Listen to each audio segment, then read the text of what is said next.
Muy buen día, soy el doctor José Manuel López Robledo, profesor de periodoncia de la Facultad de Odontología de la Universidad de San Carlos de Guatemala. En esta ocasión vamos a desarrollar el tema de la nueva clasificación de la enfermedad periodontal y periimplantaria que se llevará a cabo con un consenso realizado primeramente en el año 2017 en Chicago, Illinois, en Estados Unidos, y publicado posteriormente en la revista de Periodontología Clínica del año 2018. Antes de hablar de la nueva clasificación periodontal, quiero hacer énfasis en algunos aspectos fundamentales del periodonto normal y las alteraciones que lo alteran, como son las enfermedades periodontales. Sabemos que los tejidos que rodean al diente o tejidos periodontales son encía, hueso alveolar, ligamento periodontal y cemento radicular. Los dos primeros van a ser muy importantes en cuanto a la detección clínica de alguna alteración que pudiera afectar el periodonto, como vamos a ver a continuación. En un periodonto normal, la encía cubre completamente la raíz dental, es decir, que el nivel de inserción clínica de la encía al diente se ubica en la unión esmalte-cemento o cemento-amélida, y el hueso por su parte se encuentra de 1 a 2 milímetros de distancia de esa unión esmalte-cemento. La condición de sanidad la establece un surco de 0 a 3 milímetros de profundidad cuando se sondea clínicamente con una sonda periodontal, y la característica puntual es de que no existe sangrado durante este procedimiento.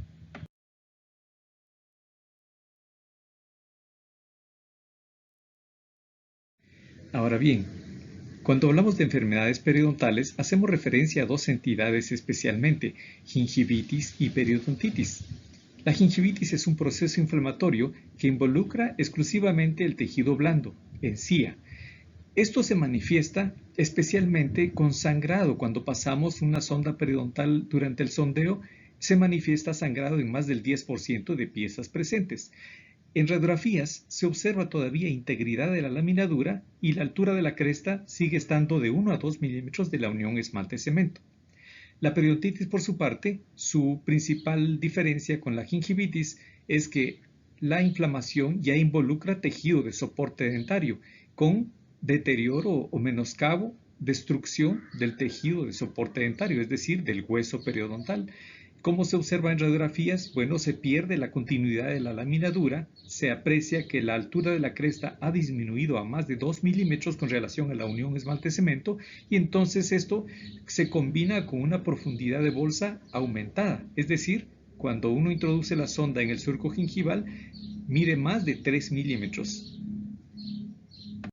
Un breve resumen de lo que hemos hablado, podemos decir entonces que los indicadores clínicos que nosotros podemos utilizar para determinar la diferencia entre gingivitis y periodontitis es que en gingivitis hay sangrado del surco gingival al momento de sondear en más del 10% de espacios sondeados. En la periodontitis, lo que caracteriza es precisamente que hay una profundidad del surco mayor a los 3 milímetros, combinado con una pérdida ósea radiográfica que se identifica como pérdida de continuidad de laminadura, rarefacción ósea o disminución de la altura de la cresta alveolar. Con lo que hemos hablado, si un paciente se presenta y dice, doctor, quiero que usted me diga qué tengo, y al momento de exponer sus encías manifiesta esta condición, ¿qué pensarían ustedes? Me encantan las respuestas cuando dicen, bueno, antes de emitir un juicio, necesito sondear y necesito tomar una radiografía. Y eso es exactamente lo que pretendemos que quede claro. Lo único que podemos ver aquí es un cambio de color, edema, aumento de tamaño. Seguramente hay sangrado cuando se haga el sondeo, pero no podemos constatarlo. Solo podemos ver que hay manifestaciones clínicas de cambio de color y agrandamiento que es compatible con inflamación, pero no podemos saber si hay bolsas periodontales y si esa bolsa periodontal está asociada a pérdida de hueso o no. Cuando determinamos que sí se ha perdido hueso radiográficamente visible y además hay bolsa periodontal, entonces podemos decir que hay periodontitis. Y con relación a periodontitis, se han hecho clasificaciones desde hace muchos años y se ha dicho que puede ser inicial si se ha perdido en un 15% de hueso, moderada si se ha perdido 15 a 33% de hueso, y severa cuando se ha perdido más del 33% de la proporción radicular de esa pieza. Se dice que es localizada cuando ha invadido menos del 30% de piezas presentes. Si el 100% es 28 piezas, excluyendo las cordales, estamos hablando de que el 30% de 28 son 9 piezas afectadas. Si se ha afectado menos de 9, es localizada. Si se ha afectado más de 9, es generalizada. Puede ser una destrucción de hueso lenta o una destrucción rápida, de evolución rápida. Esas características son muy importantes para poder determinar el pronóstico y cómo va a progresar esa enfermedad. Otra característica de la periodontitis es que puede empezar tempranamente, es decir, en jóvenes, incluso adolescentes, o puede empezar de forma tardía, que es lo normal en personas mayores de 35 años. Veamos los siguientes casos para poder entender algunas diferencias de la periodontitis. Ambos fueron diagnosticados con periodontitis por presentar bolsas periodontales mayores de 3 milímetros y pérdida ósea radiográfica. Pero obviamente resalta la diferencia en ambos en cuanto a edad y en cuanto al patrón de destrucción ósea. Vean cómo el paciente adulto mayor de 40 años presenta una destrucción en forma horizontal que ha avanzado poco con relación a la cantidad de soporte radicular que todavía conserva. En el paciente joven, el paciente de 12 años, la destrucción de hueso casi llega al ápice radicular. Eso significa que las bolsas eran mucho más profundas y no manifiesta una gran acumulación de sarro como en el paciente adulto. Esto nos lleva a diferentes percepciones de los casos. Derivado de estas diferencias, el doctor Bernard Gottlieb, un médico especializado odontólogo, en los años 35-40 hizo una clasificación en donde diferenciaba periodontitis de periodontosis. Periodontitis era un término asignado a las patologías periodontales que destruyen hueso lentamente proporcional a la cantidad de irritantes presentes. Periodontosis, en cambio, era una patología que podía empezar en edades más tempranas y que el patrón de destrucción era mucho más agresivo. Destruía una mayor cantidad de tejido óseo sin una explicación aparente, pues no necesariamente tenía que tener grandes acúmulos de sarro y biopelícula bacteriana para demostrar la cantidad de destrucción que se daba. Luego, en el año 1989, la Asociación Americana de Periodoncia, en un taller de periodoncia clínica, establece una nueva clasificación. Se elimina el término de periodontosis utilizado por el Dr. Gottlieb y ahora se hace énfasis más a las edades en las que aparece la enfermedad y así se llama a la periodontitis que aparece después de los 35 años, periodontitis del adulto, que es la periodontitis clásica que va afectando de acuerdo a la cantidad de irritantes presentes, de una forma lenta, y la periodontitis de inicio temprano, que puede aparecer antes de la pubertad o en la edad juvenil de 15 a 17 años, o rápidamente progresiva, que ya no es de forma localizada, sino que simplemente está relacionada a la velocidad de progresión. Aquí vemos cómo la diferencia se hace en base a las edades de aparición. Luego vemos cómo en el año 1993 la Federación Europea de Periodoncia, en un nuevo taller de periodontología, establece la clasificación sin muchas variantes con relación a la anterior. Luego en el 1999 se hace una nueva clasificación. Ahora la gingivitis ya se establece como asociada a placa bacteriana o no asociada a placa bacteriana. La periodontitis, por su parte, se clasifica en crónica y agresiva. Ya no se establece de acuerdo a las edades porque se dice que puede haber crónica en jóvenes y en adultos y puede haber agresiva en jóvenes y en adultos. Esta nueva clasificación es la que utilizamos por casi 20 años. También hacía referencia a la periodontitis como manifestación de enfermedades sistémicas, enfermedades periodontales necrosantes y abscesos periodontales. Aquí podemos ver dos ejemplos en donde hay periodontitis en ambos casos. El de la izquierda es una paciente joven y el de la derecha un paciente adulto, ambos con un progreso lento, horizontal, que explicaba que era una periodontitis de lenta evolución que podía empezar en inicio temprano o en edad adulta. La periodontitis agresiva era clasificada como una destrucción rápida de tejidos periodontales sin una explicación lógica aparente, visible, de la cantidad de tejido destruido.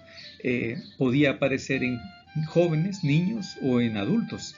Esta cantidad de destrucción, repito, podía tener un patrón familiar en donde varios miembros de la familia presentaran un cuadro similar, en donde la cantidad de pérdida ósea era considerable y había aflojamiento de piezas dentarias, pérdida de dientes, sin una explicación aparente.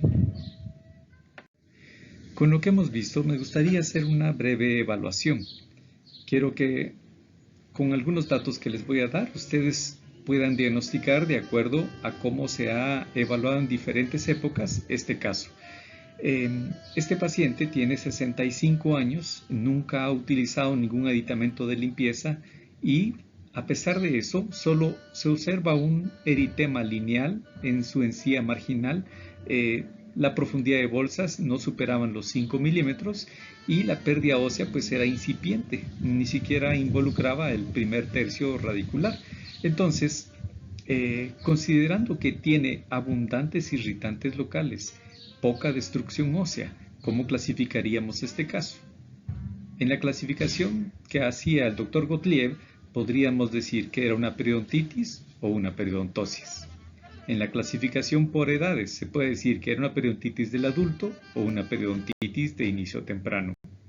En la clasificación del 99, podríamos decir una periodontitis agresiva o una periodontitis crónica. Y bien, después de esos antecedentes, ahora vamos a desarrollar algo de la nueva clasificación del 2018 que realizaron la Academia Americana de Periodoncia y la Federación Europea de Periodoncia. Esta clasificación se hizo con la participación de aproximadamente 120 expertos en el tema y diferenciaron 4 temas específicos. La salud periodontal, que por primera vez se clasifica, las patologías y condiciones gingivales asociadas o no asociadas a placa, la periodontitis, trastornos de desarrollo adquiridos y manifestaciones periodontales de enfermedades sistémicas y patologías y condiciones periimplantarias, que también por primera vez es clasificado. Quiero pedir disculpas por lo saturado de esta diapositiva, pero básicamente es 2 aspectos los que queremos que veamos aquí. Hay salud periodontal y gingivitis. La salud periodontal puede estar en un periodonto sano, un periodonto normal, es decir, que el nivel de inserción clínica está en la unión esmalte-cemento, pero también puede haber salud clínica en un periodonto reducido, es decir, que manifiesta ya raíz expuesta. Eso significa que el paciente pudo tener una periodontitis o simplemente tener técnicas alteradas de cepillado o cualquier otra causa que pudo descubrir su raíz, pero puede estar sano. Eso es importante esclarecerlo. Y la gingivitis, y de la misma manera, puede estar en un periodonto sano o normal, que tiene su nivel de inserción clínica hasta la unión esmalte-cemento, o en un periodonto reducido, que pudo ser por una periodontitis o por otras causas. Como la diapositiva anterior pudo provocar un poquito de confusión, es importante esclarecer entonces cuál es el concepto de sano. Según la OMS, el estado completo de bienestar físico, mental y social, no simplemente ausencia de enfermedad, es como lo que se define algo sano. En cuanto a lo periodontal, se puede decir que es un estado libre de enfermedad periodontal, es decir, no tiene ninguna inflamación ni por gingivitis ni por periodontitis.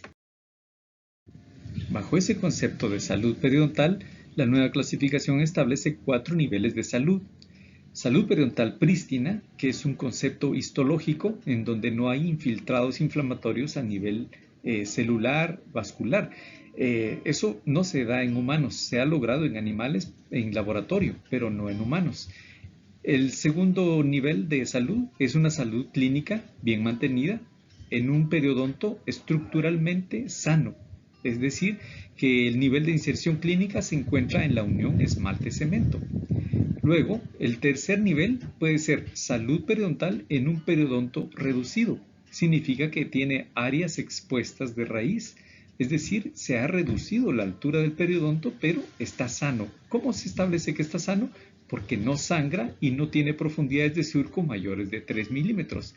El cuarto nivel es una salud periodontal en un periodonto reducido porque tuvo enfermedad previamente, pero actualmente no la tiene.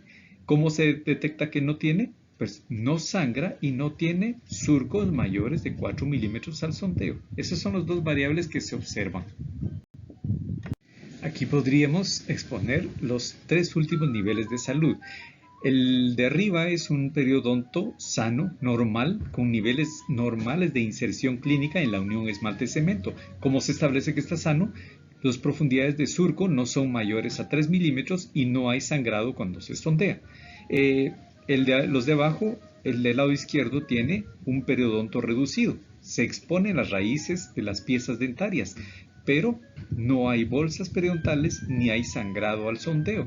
En la radiografía podría verse una nueva formación de lámina dura. En algunos casos no se va a observar, pero lo importante es que no hay bolsas y no hay sangrado.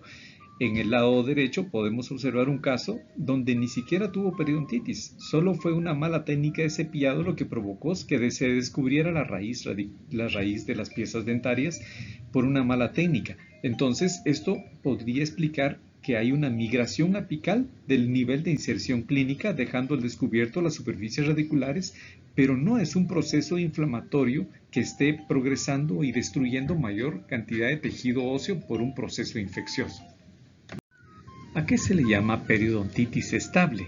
Para poder explicarlo, veamos este caso. Inicialmente, este caso presenta una bolsa periodontal de 10 milímetros. Cuando se observa radiográficamente, evidencia pérdida ósea. Eso significa que coincide con el concepto de periodontitis. Hay bolsa periodontal y hay pérdida ósea radiográfica.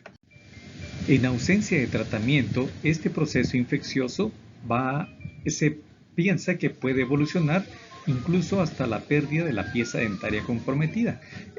Eso significa que es un proceso infeccioso que genera un proceso inflamatorio destructivo progresivo. Con el tratamiento de la periodontitis a través de raspado y alisado radicular, se empieza a observar una desinflamación de los tejidos periodontales, migración de la papila y como consecuencia de ese beneficio de desinflamación. 5 años después, la paciente manifiesta una recuperación completa. Ya no se aprecian cuadros inflamatorios como manifestaba al inicio. Varios factores influyeron en todo esto, pero lo importante es que es un cuadro estabilizado que ya no manifiesta una progresión de la patología. La evidencia radiográfica también muestra una formación nueva de lámina dura y formación nueva de hueso en el área donde se había perdido previamente. Tampoco se observan bolsas periodontales y tampoco hay sangrado al sondeo. Esto es compatible con una salud en un periodonto que previamente había sido alterado con periodontitis. Los casos de salud anteriormente mencionados están básicamente establecidos porque no hay sangrado al sondeo y porque no hay bolsas periodontales. Ahora bien, pasamos al siguiente diagnóstico, que es gingivitis. Este se establece cuando hay un sangrado mayor del 10% en áreas sondeadas. Puede estar asociado a placa bacteriana en un periodonto normal o en un periodonto reducido, al igual que la salud periodontal. Y también puede ser una gingivitis no asociada a placa bacteriana. Afortunadamente, la gingivitis asociada a placa es la más común y la más fácil de tratar, porque la inflamación está directamente relacionada con la biopelícula que se adhiere a las superficies dentarias, que hace que el proceso inflamatorio se desarrolle como respuesta a esa irritación química que producen las bacterias que están en esa biopelícula. En cambio, la gingivitis no asociada a placa bacteriana va a estar asociada a otro tipo de alteraciones, por ejemplo, virus o algunas bacterias específicas o algunos hongos que pueden desarrollar un cuadro infeccioso, pero que tiene la característica de alteración sistémica. Casi siempre estos pacientes van a estar acompañados en la sintomatología con fiebre, dolor o algunos otros síntomas que perceptiblemente van a diferenciarlo de la gingivitis asociada a placa. Estos no ceden con una simple limpieza de las superficies dentarias. En la primera condición, la gingivitis asociada a placa bacteriana puede aparecer en un periodonto con niveles normales de inserción o de adherencia, es decir, que está en la unión esmalte-cemento, la unión de la encía con el diente, o puede ser en pacientes con niveles de inserción disminuidos, en otras palabras, en un periodonto reducido. ¿Qué características tiene la gingivitis? Especialmente que hay sangrado al sondeo clínico. Ese es el signo más importante con alto nivel de predictibilidad. Se dice que un 95-98% de predictibilidad se puede dar cuando se tiene el diagnóstico de sangrado al sondeo. Entonces, un resumen podríamos decir en cuanto a salud y a gingivitis, que la salud periodontal se puede dar en un periodonto con niveles normales de inserción, es decir, un periodonto normal, o en un periodonto reducido. Los indicadores de la salud es que la profundidad del surco es de 0 a 3 milímetros y no hay sangrado cuando se sondea. En tanto que la gingivitis puede darse también en un periodonto normal con niveles normales de inserción clínica o en un periodonto reducido que ya exponga superficie radicular. Los indicadores son que la profundidad del surco puede ser de 0 a 3 y siempre va a existir un sangrado al sondeo mayor del 10%.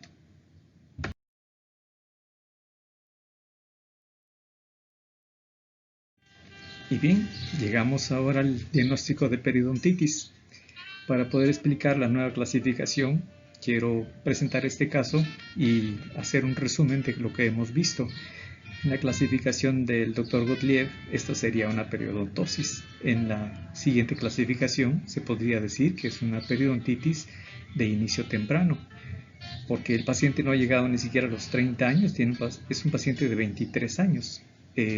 La cantidad de destrucción es avanzada al punto que ha perdido los 4 incisivos, las 2 premolares está a punto de perderlas, la premolar superior también se perdió, las inferiores están también con un mal pronóstico. Entonces hay una destrucción muy grave y la cantidad de irritantes visibles no se observa.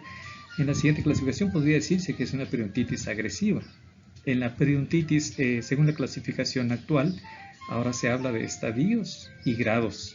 En los estadios o estadios, por términos gramaticales, se prefiere la expresión estadios.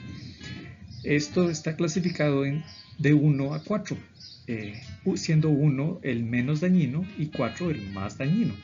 En este caso estamos hablando de un estadio 4. El grado es de acuerdo a la progresión y esta progresión es también la más avanzada, sería una C. Entonces, de acuerdo a esto vamos a conocer cómo se hizo esta clasificación. Este es un pequeño resumen que no contempla todas las variables, pero nos va a dar una pauta de cómo está clasificada esta nueva modalidad. Se dice que el estadio 1 y el estadio 2 se caracteriza por una pérdida ósea horizontal. Esto podría pensar que el avance es lento. En el estadio 1, la pérdida ósea no supera el 15% de la proporción radicular. Las bolsas en el estadio 1 están más o menos en 4 milímetros. El estadio 2, la pérdida ósea podría ir entre 15 y 33%, es decir, es una periodontitis moderada. Las bolsas podrían ser de 5 milímetros. En el estadio 3 ya hablamos, 3 y 4, hablamos ya de una pérdida ósea vertical. Eso significa que avanza más rápido que las anteriores. En este caso, el estadio 3 presenta pérdida ósea de más del 33% de hueso. Las bolsas podrían ser superiores a los 6 milímetros de profundidad. La pérdida dentaria podría estar presente y en el estadio 3 pues son 4 o menos piezas perdidas por problemas periodontales. En el estadio 4 la pérdida ósea podría estar ya superior a los 33 o mayor a 33, similar al estadio 3. Las bolsas pueden ser superiores o iguales a 6, igual al estadio 3. Aquí la diferencia la marca la cantidad de piezas perdidas por enfermedad periodontal. Cuando es mayor a 5 piezas perdidas, como el caso anterior, se habla de que es un estadio 4. En estos casos, nosotros vemos ya una dificultad en una planificación restaurativa. Las piezas pueden migrar patológicamente por el problema de soporte periodontal disminuido y tener una oclusión no funcional. Pido disculpas por la saturación de esta diapositiva. Aquí observamos las variables de gravedad y complejidad que se consideran para establecer si la periodontitis se ubica en el estadio 1, 2, 3 o 4.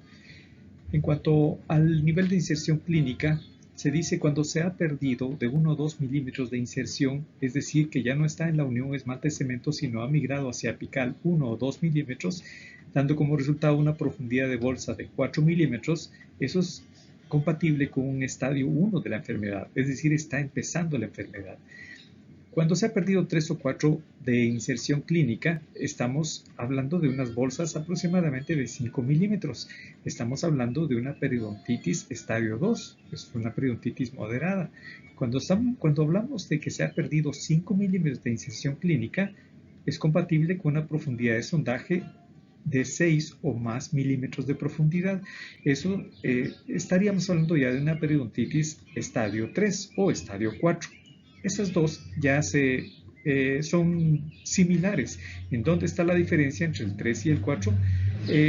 En cuanto a las pérdidas dentarias. En el estadio 1 y 2 no hay pérdidas dentarias. En el estadio 3 y 4 sí hay pérdida dentaria por razones periodontales, no por caries.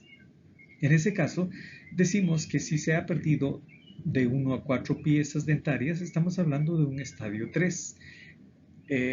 Cuando se ha perdido 5 o más piezas dentarias, estamos hablando de un estadio 4. En cuanto a la pérdida de hueso, radiográficamente visible, decimos que si se ha perdido el tercio coronal únicamente de la raíz, es decir, un 15%, es un estadio 1. De 15 a 33% de pérdida ósea, estadio 2. Más del 33% puede ser estadio 3 o estadio 4. En cuanto a la profundidad de bolsa, como dijimos, 4 es 1, 5, 2, 6, 3 y mayores de 6 o iguales a 6, 3 o 4. Como podemos observar, el patrón de destrucción de hueso, tanto en la 1 y en la 2, casi siempre es horizontal. Eso habla que la pérdida ósea se va dando similar en todas las piezas. Ese patrón de pérdida horizontal casi siempre está relacionado con una progresión lenta. Cuando se pierde en forma vertical, se habla de una progresión rápida. Estaríamos hablando de un estadio 3 o un estadio 4.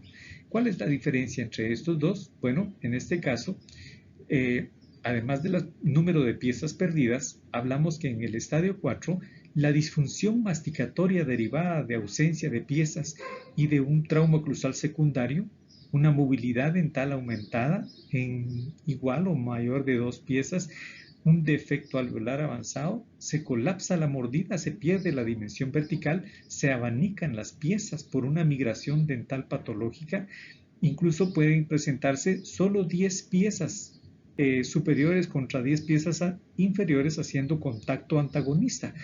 20 piezas residuales haciendo oclusión o menos. Entonces, aquí hay una complejidad en cuanto a restauración, en cuanto a planes de rescatar las piezas. Por último, extensión y distribución. Se habla de que si es en el 30% de piezas afectadas, es localizado, y si es más del 30%, se habla de generalizado. No todos los casos van a coincidir en todas estas variables que se presentaron, pero siempre se utiliza el sentido común. En este caso, por ejemplo, que vimos con anterioridad, la bolsa de 10 milímetros nos dice que podría estar en el estadio 3 o 4, pero no ha perdido ni una pieza dentaria. Eso nos dice que podría estar en el estadio 1 y 2. Ahora, considerando la gran pérdida de ósea que ha tenido, que está casi en el tercio apical, nosotros pensamos que está en un estadio 3. En cuanto a los grados, nos podemos asociarlo a la progresión que tiene la enfermedad, al pronóstico que deriva del comportamiento de destrucción que ha tenido el hueso alveolar. Para eso se observan tres variables: evidencia directa, indirecta y otros factores que modifican la respuesta del huésped. En la evidencia directa, pues nosotros analizamos cómo se da la pérdida ósea en un periodo de 5 años, cómo evoluciona esa pérdida dental, esa pérdida ósea dental. Si vemos que en los primeros 5, en un periodo de 5 años no hay pérdida de hueso, decimos que está clasificado grado A. Si se pierde hueso, pero no más de 2 milímetros, hablamos de una pérdida grado B. Si se pierde más de 2 milímetros, hablamos de un grado C.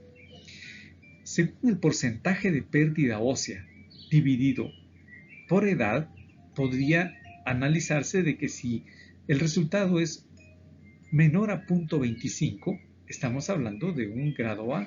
Si es de 0.25 a 1, grado B. Y mayor a 1 es grado C. ¿Cómo se hace esta ecuación? Básicamente, si se ha perdido un porcentaje, por ejemplo, 50% de pérdida ósea, la mitad de la raíz está soportada por hueso y el paciente tiene 25 años. 50 dividido 25 da 2. Eso estaría clasificándolo como grado C, que significa que está perdiendo hueso muy rápidamente. En cuanto a la evidencia indirecta, hablamos de fenotipo. Un fenotipo que es resistente a la infección bacteriana y no presenta pérdida ósea radiográfica a pesar de la cantidad de irritantes es un grado A. Si presenta suficiente cantidad de pérdida ósea y suficiente cantidad de irritantes comparable con la cantidad de destrucción, es grado B. Ahora, si la cantidad de destrucción ósea no coincide, no se ven factores irritantes presentes, no obstante hay una gran pérdida, decimos que es grado C, es un paciente muy vulnerable. Ahora, factores modificantes, se consideran dos aspectos fundamentalmente, el tabaquismo y la diabetes. Se dice que si un paciente no es fumador, es grado A. Si fuma, pero fuma menos de 10 cigarrillos al día, es grado B. Ahora, si fuma más de 10 cigarrillos al día, es grado C, hay más propenso a pérdida ósea. En cuanto a la enfermedad de la diabetes, si el paciente no presenta diabetes, se dice que es grado A. Si es un paciente con diabetes, pero que su nivel de hemoglobina glicosilada es menor de 7, se dice que es grado B. Ahora, cuando el paciente no es controlado, tiene diabetes y tiene valores mayores a 7 de hemoglobina glicosilada, se habla de que es grado C. Espero que el sonido de la lluvia no interfiera con la atención. En esta diapositiva presentamos las características del fenotipo. Un fenotipo resistente que, como mencionábamos en el caso visto con anterioridad, paciente de 65 años que nunca se ha cepillado y no tiene una gran cantidad de destrucción ósea, hay una destrucción mínima, decimos que es alguien que está en el grado A. Si alguien tiene una destrucción, pero es comparable con la cantidad de irritantes presentes, y al momento de quitar los irritantes cede, pues decimos que es un grado B. Ahora, en el grado C, la cantidad de destrucción no es comparable con la cantidad de irritantes presentes. Esto es un grado C. En este caso se presenta una bolsa de casi 14 milímetros en un canino que no manifiesta mayor acumulación de sarro. Creo que muchos nos identificaríamos con Mafalda con relación a la clasificación nueva y la anterior. Dice, ese asunto de los dientes de leche no lo entiendo. ¿Acaso no están buenos? ¿Qué necesidad hay de cambiarlos? Me revienta tener que cambiar algo cuando todavía sirve. Y además, no están las cosas como para andar despilfarrando dientes. Pero, en el caso de la clasificación periodontal, se argumenta que la clasificación anterior carecía de un fundamento patobiológico que explicara realmente la diferencia entre lo agresivo y lo crónico y que era muy confuso a nivel epidemiológico establecer la diferencia. Y bueno, agradezco mucho la atención a la presente. Espero que sea de utilidad a la aplicación del conocimiento en cuanto a diagnóstico de los casos que puedan atender en sus clínicas. Quiero aprovechar también para decir que esta cuarentena que nos ha aislado temporalmente. Espero que sea de una lección importante para nuestras vidas, para valorar lo que verdaderamente tiene importancia, y como seres netamente sociales creo que extrañamos el contacto de unos con otros, pero valoramos también mucho la oportunidad de convivir en familia. Y aunque sé que es importante todas las implicaciones que se derivan de esta situación, también es importante reconocer que todo esto va a pasar, y al igual que otras epidemias, otras pandemias que se dieron a nivel mundial, eh, espero que saquemos provecho como seres humanos, y un abrazo a cada uno. Saludos.